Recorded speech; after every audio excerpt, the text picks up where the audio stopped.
Le vent du désert transportait l'odeur du sang et de la poudre brûlée bien avant que Daniel Reed n'aperçoive la charrette. C'était un vent sec et abrasif, celui qui descend des montagnes sangres de cristaux à la fin octobre, annonçant un hiver rigoureux. Il chevauchait son cheval, un solide buckskin nommé Sully, avec l'aisance d'un homme qui passait plus de temps en selle que sur ses propres pieds. Il ne cherchait pas les ennuis. Il vérifiait ses pièges, mais les ennuis étaient la principale récolte du territoire du Nouveau-Mexique.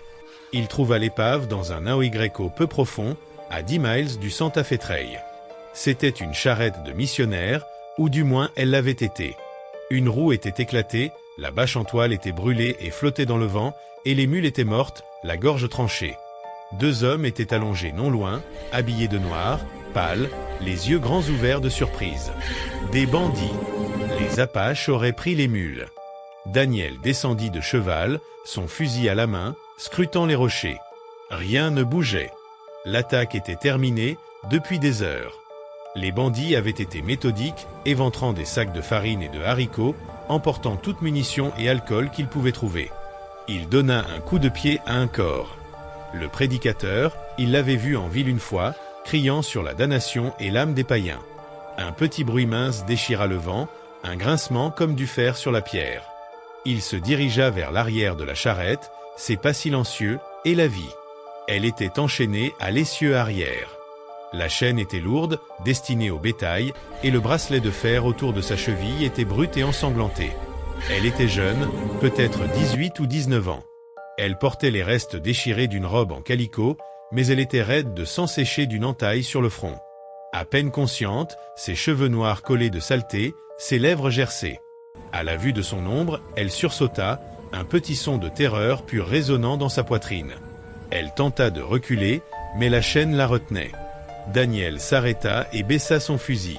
Il vit les marques sur son corps, les vieilles ecchymoses sur ses bras, la peur fraîche dans ses yeux. Le prédicateur ne l'avait pas protégée, il l'avait exploitée ou vendue. Les bandits l'avaient laissée, peut-être pour qu'elle meure. Daniel rangea son fusil et s'approcha lentement, mains levées, paumes ouvertes. « Doucement, dit-il, la voix rauque, je ne te ferai pas de mal. » Elle le regarda, yeux profonds, examinant son manteau usé, sa barbe ombrant sa mâchoire, la tristesse qu'il portait comme une seconde peau. Il sortit sa gourde et lui montra l'eau, la posant juste à sa portée. Sa main trembla en s'en saisissant. Elle but, renversant la moitié, le corps tremblant de l'effort. Daniel s'agenouilla près de la chaîne, tenant le fichier pour la couper. Chaque grincement de métal la faisait sursauter. 20 minutes plus tard, le lien céda. La chaîne tomba. Elle resta immobile, fixant le maillon brisé comme incapable de comprendre la liberté retrouvée. « Peux-tu te lever » demanda-t-il. Elle ne répondit pas. Il tendit la main, elle se recroquevilla. « D'accord, soupira-t-il, je ne suis pas eux. » Il alla chercher du jerky et le posa près d'elle, hors de sa portée. Longtemps avant qu'elle ne se nourrisse. Puis, lentement, elle se leva, mince, fragile, mais droite, utilisant la roue brisée pour se soutenir. Daniel monta Sully et la fit asseoir devant lui sur la selle. Elle était rigide, tremblante, mais il la couvrit avec la couverture. « Tu es en sécurité » murmura-t-il au vent ou à lui-même. Pendant le trajet jusqu'à sa cabane isolée, elle ne fit aucun bruit. L'endroit était haut dans la vallée, à une journée de cheval de Santa Fe. La cabane était solide, avec une cheminée en pierre et un porche profond. À l'intérieur, il nettoya sa blessure, lui fit boire, et la nourrit d'un gruau de maïs mélangé à de la mélasse. Elle dormait difficilement, secouée par la fièvre et les cauchemars. Daniel resta à ses côtés, la veillant, lui parlant doucement. Quand elle se sentit mieux, il construisit pour elle une petite pièce sécurisée avec son propre accès, où elle pouvait manger et dormir en paix. Leur vie devint une routine silencieuse mais partagée. Elle l'aidait aux tâches, observait ses gestes, imitait ses travaux. Le vent du désert hurlait, la neige tombait, mais ils travaillaient ensemble, chacun apprenant l'autre. Petit à petit, la jeune fille émergea de sa peur. Elle commença à parler, ses mots brisés mais clairs. Un soir, elle toucha sa cicatrice sur la main, demandant « Pourquoi ton cœur dort-il seul ?» Daniel, frappé par la question, resta sans voix. La solitude pesait toujours sur lui, mais pour la première fois depuis des années, quelqu'un avait partagé un fragment de sa vie. Le reste du temps, il continuait à réparer sa cabane, à survivre au froid et à veiller sur elle, apprenant que l'amour et la confiance se construisent avec patience et gestes plutôt qu'avec des mots. Concentré sur sa tâche, sur l'angle précis de la découpe, Daniel n'entendit pas Tienne entrer. Il réalisa sa présence uniquement lorsqu'elle parla, sa voix basse mais si proche qu'il sursauta, manquant de lâcher son lourd maillet. « Ta peau n'est pas comme la mienne », dit-elle simplement. Il se retourna, en équilibre précaire sur le tabouret. Tienne se tenait juste derrière lui, la tête légèrement inclinée, le regard intense et incroyablement analytique. Elle ne fixait pas son visage, mais son torse. Une chaleur lui monta au cou. Il n'était pas un homme pudique, mais ce regard-là était différent. Ce n'était ni de la timidité ni de la séduction, mais une curiosité profonde et scientifique, celle d'un étudiant examinant un sujet nouveau et complexe. « C'est juste du travail, c'est chaud », balbutia-t-il en attrapant sa chemise. Elle leva la main pour l'arrêter, un petit geste précis. « Non, je comprends », dit-elle en s'avançant d'un pas. Daniel se retrouva coincé sur le tabouret, sous la poutre, sous son examen minutieux. Elle observa la couleur de ses cheveux, la pâleur de sa peau, les muscles de ses bras lorsqu'il tenait ses outils. Ça bouge sous la peau. « Tiens, ce n'est pas approprié, » répondit-il, la voix tendue. Elle l'ignora, son regard parcourant ses épaules jusqu'à son abdomen, notant les cicatrices anciennes. De la guerre, ces lignes blanches qui traversaient ses côtes. Puis elle posa sa question innocente, « Est-ce pour ça que les femmes veulent des enfants ?» Il resta silencieux, interdit. « Quoi ?» Le torse, expliqua-t-elle en désignant son corps du menton. Il est fort. Elles le voient et veulent un enfant fort pour être en sécurité. C'est pour ça. Il éclata d'un rire nerveux, court et sec, et descendit du tabouret pour enfiler sa chemise. Non, ce n'est pas ça. Les enfants, ce n'est pas juste à cause de la force. C'est plus compliqué. Pourquoi ? Demanda-t-elle. C'est ainsi. C'est une question de famille, d'amour, je suppose. Elle répéta le mot, comme si elle le goûtait pour la première fois. L'amour est parfois une force, ajouta-t-il, retournant à son travail sous le faisceau de lumière. Elle resta assise sur le sol, le regardant travailler pendant 1 heure, son questionnement éveillant en lui quelque chose d'inédit, la simplicité d'une vérité brute. Au fil des jours, leur relation changea subtilement. Lorsqu'ils réparaient une clôture, le froid faisait fumer leur souffle. Ses mains calleuses contrastaient avec celles de Tienne, mais elle nota leur capacité à manier la hache ou le fusil et demanda si elle pouvait tenir quelque chose de fragile, comme un oiseau. « Je suppose », répondit-il. Plus tard, pendant le dîner au coin du feu, elle demanda « Pourquoi ne chantes-tu pas ?» Il expliqua que, dans sa tribu, on chante dans la fierté ou la tristesse, mais lui n'avait rien à chanter. « Tu as cette maison, le cheval et moi », ajouta-t-elle innocemment. Il resta silencieux, conscient de la tension dans le petit cabanon. Peu à peu, elle occupa son esprit, ses pensées se détournant de souvenirs anciens pour se concentrer sur Tienne, et Daniel lutta contre ce qu'il ressentait, conscient de la différence d'âge et de la fragilité de sa position de protecteur. Le printemps arriva enfin, et avec lui le besoin d'une vraie toilette dans le ruisseau glacé. Daniel se dévêtit pour se laver, mais trouva Tienne au bord de l'eau, calmement assise, tenant sa serviette. Il tenta de l'éloigner, mais elle resta là, silencieuse, l'observant. Il termina son bain, tremblant de froid et de colère, conscient de la curiosité directe et honnête de la jeune femme, qui touchait même ses cicatrices, non pas par désir, mais par une forme de respect et d'admiration pour sa survie. Il la repoussa fermement, conscient de protéger ses limites. La nuit suivante, la tempête éclata. Tonnerre et pluie frappaient le cabanon avec violence. Tienne, terrorisée, se réfugia contre lui. Daniel la prit dans ses bras, la réconfortant comme un enfant, malgré ses propres douleurs. Il lui expliqua doucement que la chaleur entre un homme et une femme devait être choisie, volontaire et fondée sur la confiance, non sur la peur ou la gratitude. Tienne écouta, silencieuse, comprenant peu à peu. Le lendemain matin, elle était calme, accomplissant ses tâches avec méthode et portant une coiffure symbolique de femme mariée, un geste silencieux mais puissant marquant un nouveau départ dans leur relation. Lorsque Daniel se rendit à Santa Fe pour se procurer des provisions, des rumeurs circulèrent sur Tienne. Dans un magasin, il fut confronté à des hommes hostiles. Il se défendit avec force, mais sans excès, et leur fit comprendre qu'elle était sous sa protection. De retour au ranch, Il trouva Tienne attentive, soignant ses blessures avec douceur et précision. Pour la première fois, il comprit qu'il n'était pas seulement un protecteur, mais quelqu'un de digne de confiance. Leur lien se renforça dans le quotidien. Ils travaillaient ensemble, chassaient et réparaient la ferme, partageant un silence réconfortant et une présence mutuelle. Daniel apprit à ressentir la chaleur humaine après des années de solitude, et Tienne, elle, trouva un refuge sûr et respecté. Il lui prit les bras comme si elle était la seule chose solide qui restait au monde. Quand ses sanglots s'apaisèrent enfin, elle tremblait du froid et du choc, il ne pouvait pas la laisser ainsi. Il la souleva, légère comme un enfant, et la porta de la petite chambre froide jusqu'à la cabine principale, près de sa couchette.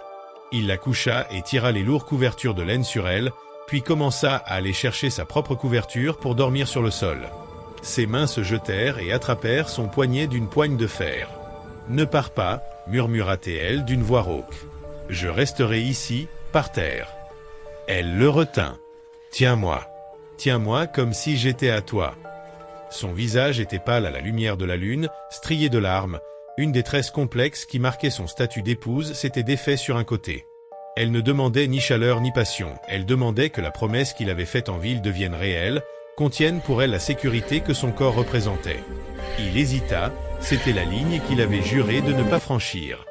Mais le souvenir de ses cris et la vision de son tremblement firent céder sa résolution. Il se glissa dans la couchette, dos contre elle, et la serra contre lui, l'enveloppant de ses bras. « Je suis là, dit-il. Dors. Je te protège. » Elle pressa son visage contre son dos, son petit corps s'ajusta à lui, ses doigts se liant sur son estomac. Dans l'obscurité, la frontière entre protecteur et possession, entre consolation et péché, s'effaça sans bruit. Il ne sut pas quand il s'endormit, mais l'aube le trouva encore enlacé à elle. Elle dormait sans peur pour la première fois depuis qu'il la connaissait. Lorsqu'il la réveilla doucement, une gêne s'installa entre eux. Elle évita son regard, rougit, alla se rhabiller et refaire ses tresses. Lorsqu'elle reparut, elle était calme et quelque chose de neuf avait remplacé le cauchemar. Quelques jours plus tard, il rentra du corral et s'arrêta dans l'encadrement de la porte. La cabine était plus propre, ses quelques livres empilés et elle se tenait là, pieds nus au moulin à pierre, portant l'une de ses chemises en flanelle trop grande, manches retroussées, fredonnant un air bas et sans mélodie, visage éclairé d'un petit sourire calme. Il l'avait vue curieuse, terrorisée, en colère, mais jamais véritablement heureuse. Ce sourire lent illumina ses yeux et le stupéfia.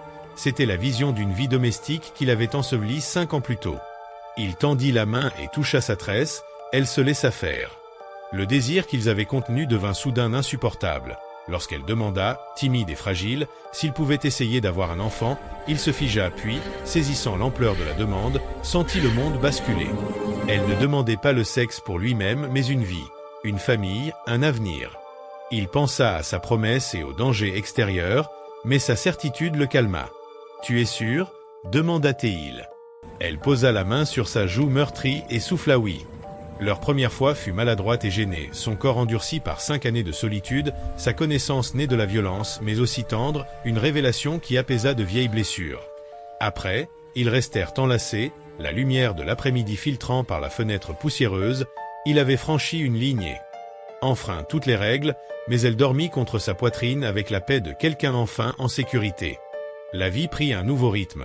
Le café du matin, il lui apprit à lire avec un manuel taché d'eau, sa soif d'apprendre, les petites joies qu'elle apportait à la cabine. Elle partagea ses chansons et, parfois, un rire éclatait, pur et simple, qui le surprenait par son heureuse spontanéité. Pourtant, la culpabilité pour sa femme perdue demeurait une douleur d'affection fidèle à un fantôme et il sut qu'il devait réconcilier le passé. Il la conduisit à la tombe sur la crête, sous le plus grand pinon, et lui raconta l'histoire de la femme qu'il avait enterrée 5 ans plus tôt. Tienne déposa un simple collier de coquillages gravé sur le monticule comme bénédiction silencieuse, et il se sentit alors autorisé à vivre à nouveau. L'été s'approfondit, le maïs monta haut, leur intimité devint une évidence accordée. Puis de subtils changements apparurent. Appétit modifié, fatigue, aversion pour la viande fumée.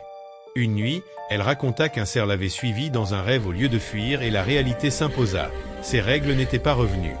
Quelques mois après la tempête et la nuit où elle avait porté sa chemise, ils comptèrent les jours et comprirent, elle portait son enfant.